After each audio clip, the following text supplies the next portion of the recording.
துயில் கொள்வதற்கு இதமான மாதம் என்று ஏனோ என் கடிகாரத்திற்கு தெரியவில்லை. முன்பு எழுப்பும் நேரத்தை விட சற்று முன்பாகவே சிணுங்கும். நானும் அதன் சிணுங்கலுக்கு ஏற்ப என்னை தயாராக்கிக் கொள்வேன். பருவத்தில் நானும் ரசித்து எழுந்த மாதம் அல்லவா. அதிகாலையில் விடிவெள்ளி பார்த்து வாசலில் சாணம் தெளித்து வண்ணக் கோலங்கள் இடும் மாதம்.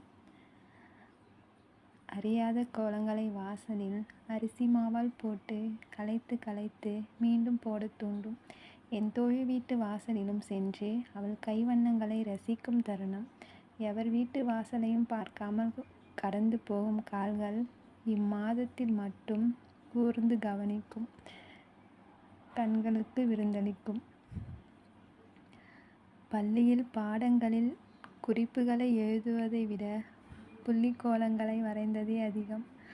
ஆண்டு தொடக்கம், பொங்கல், கிறிஸ்மஸ் என வரும் அனைத்து பண்டிகையும் வண்ணக்கோலங்கள் காட்சியளிக்கும்.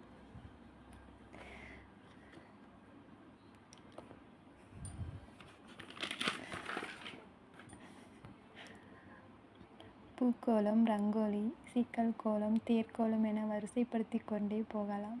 தெருமுக்கத்தில் ஒலிக்கும் கோயிலின் சுப்ரபாரதம் கேட்டுக்கொண்டே தொடங்கும் அதிகாலை பொழுது இன்பமாக தொடங்கும்.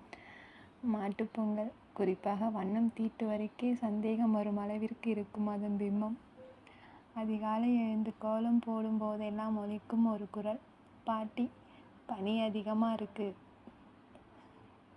தலையில் அந்த துணியை கட்டிக்கோ என்றும், கையில் வாளியை தூக்கி கொண்டு குளிருக்கு இதமாக ஒரு டம்ளர் தேநீர் வாங்கி வந்து கொடுக்கும் தந்தையின் அன்பும், சிறு சண்டைக்கு கோலங்களை கலைக்கும் அண்ணன் தம்பி அன்பும், தங்கையிடம் சண்டையிட்டு கொண்டே தீட்டும் வண்ணக் கோலங்களும் மறக்காத ஒரு அழகிய நினைவுகள்.